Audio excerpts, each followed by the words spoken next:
Olá, aqui é a professora Débora e hoje nós estudaremos um pouquinho sobre literatura, certo? E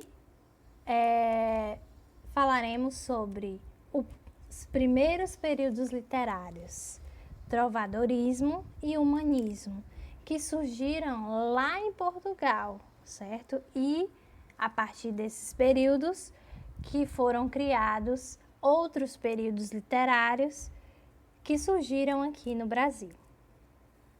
Então vamos lá. O primeiro deles é o trovadorismo. O trovadorismo é um movimento literário que esteve marcado pela produção de cantigas líricas, focadas em sentimentos e emoções, e satíricas, com as críticas diretas ou indiretas. Considerando o primeiro movimento literário europeu, se reuniu registros escritos da primeira época da literatura medieval, entre os séculos 11 e 14, tá certo?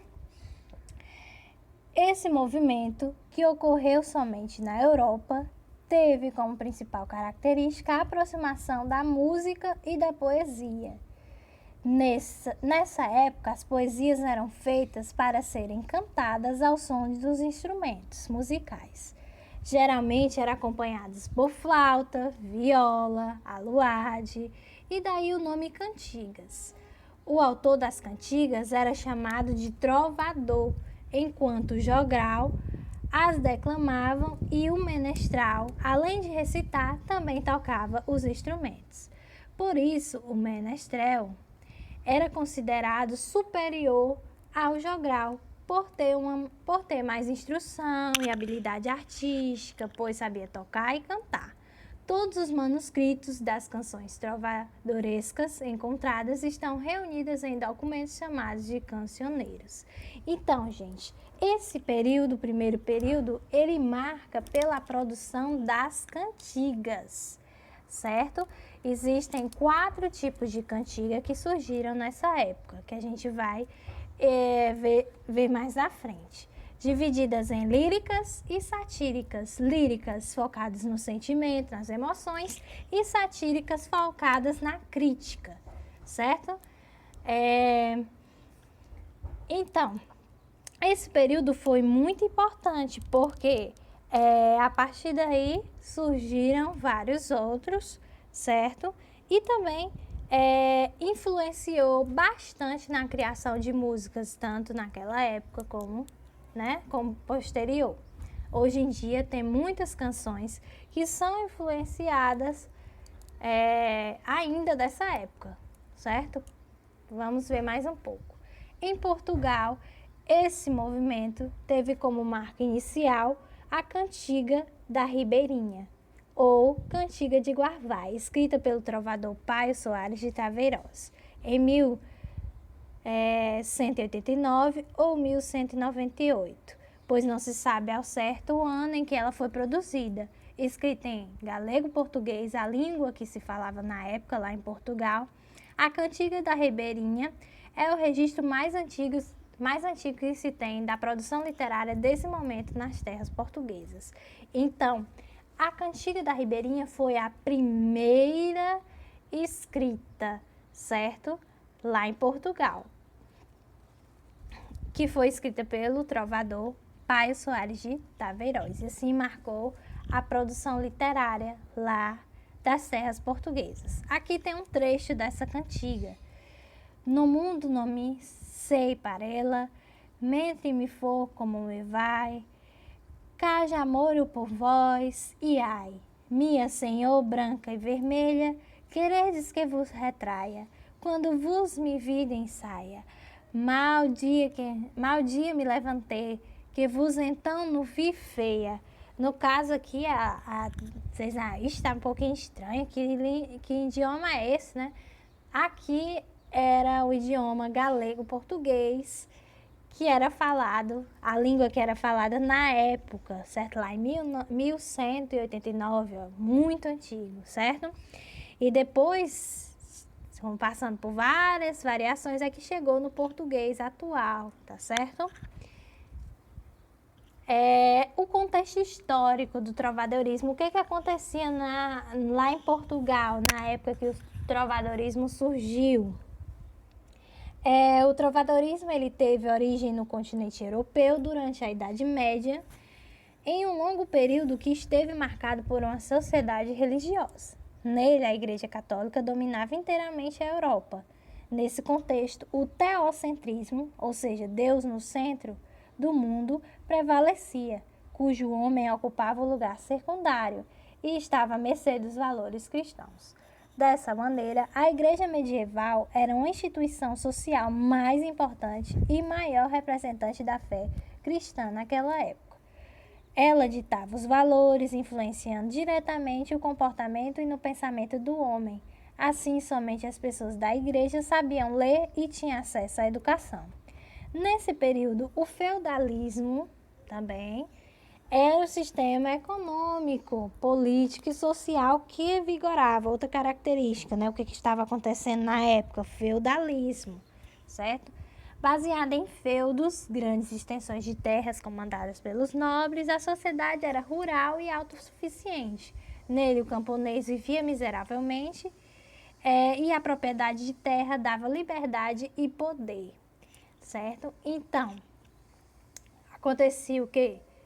O teocentrismo, Deus no centro, a igreja prevalecia e comandava a instituição social, tudo que da sociedade na época. E o sistema econômico era o feudalismo. No caso, os feudos tinham grandes terras, né?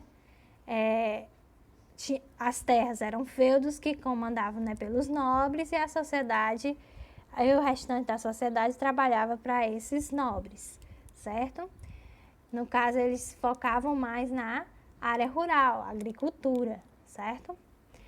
Principais características do trovadorismo: união da música e da poesia, como a gente já viu, recitação de poemas com acompanhamento musical, como a gente também já viu, que eles usavam as cantigas, né? Eram feitas com esse acompanhamento, né, de vários instrumentos. Produção de cantigas líricas que evidenciavam os sentimentos, as emoções e as percepções do autor, e satíricas que têm como objetivo criticar ou ridicularizar alguém ou algo. E os principais temas explorados: amor, sofrimento, amizade, críticas, política e social. Os principais autores do trovadorismo em Portugal. Bem, o rei Diniz, da época, certo? 1261 a 1325, foi o grande incentivador que prestigiou a produção poética em sua corte. Foi ele próprio um dos mais talentosos trovadores medievais, com a produção de 140 cantigas líricas e satíricas, certo? No caso, o rei Diniz, ele pedia para outras pessoas escreverem, não era ele mesmo que escrevia as cantigas. Ou seja, ele pedia para que outra pessoa, um trovador, escrevesse uma cantiga do jeito que ele queria, com os pensamentos, com as mensagens que ele queria transmitir, certo? Além dele, outros que tiveram destaque foram Pai Soares de Taveiroz, né, no caso, que fez a primeira cantiga, o João Soares Paiva, João Garcia de Guilhardi, Martim Codax e o Aires Teles, certo? Próximo, as cantigas do trovadorismo. Então, vamos lá. Como eu falei, né, as cantigas são divididas em líricas e satíricas. Só que dentro delas também tem uma subdivisão. Dependendo do tema, da estrutura, da linguagem do eu lírico, as cantigas trovadorescas são classificadas em 4 tipos. Cantigas de amor e de amigo, que ficam dentro das cantigas líricas, cantigas de escárnio e de maldizer, que ficam dentro das cantigas satíricas, certo? Primeiro vamos lá. Cantigas de amor. Originárias da região de Provença, na França, apresentam uma expressão poética sutil e bem elaborada. Os sentimentos são expressos com mais profundidade, sendo que o tema mais frequente é o sofrimento amoroso. Então, nas cantigas de amor, retratam é sofrimento amoroso, certo? De um homem para uma mulher, ou seja, a mulher é algo que ele não consegue alcançar, ou seja, ele sente aquele amor por aquela mulher, mas não é correspondido, certo? Então, há um sofrimento nessas cantigas de amor. Um exemplo aqui, tem aí, né, a cantiga da Ribeirinha, de Paio Soares Tarós, né, como a gente viu, e aqui do lado tem a tradução, certo? No mundo ninguém se assemelha a mim, enquanto a vida continuar como vai, porque morro por vós, e ai. Minha senhora alva de pele rosada, quereis que vos retrate quando eu vos vi sem manto, maldito seja o dia que me levantei, e então não vos vi feia. E minha senhora, desde aquele dia, ai, tudo me ocorreu muito mal, e a vós, filha de Dom Paio Moniz, parece-vos bem que me presenteeis com a garvaia, pois eu, minha senhora, como presente, nunca de vós recebera algo, mesmo que de ínfimo valor.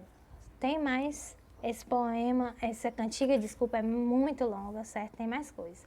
Então percebam aqui que na tradução ele sofre por alguém, ele sente amor por alguém, mas ela não está nem aí para ele, ou seja, não é correspondida. Aí ele se queixa, né? Maldito que me levantei, então não vos vi feia, ou seja, ele não viu ela, né, feia, viu ela muito linda, muito maravilhosa, de alva, de peles rosadas, certo? E aí se apaixonou por ela.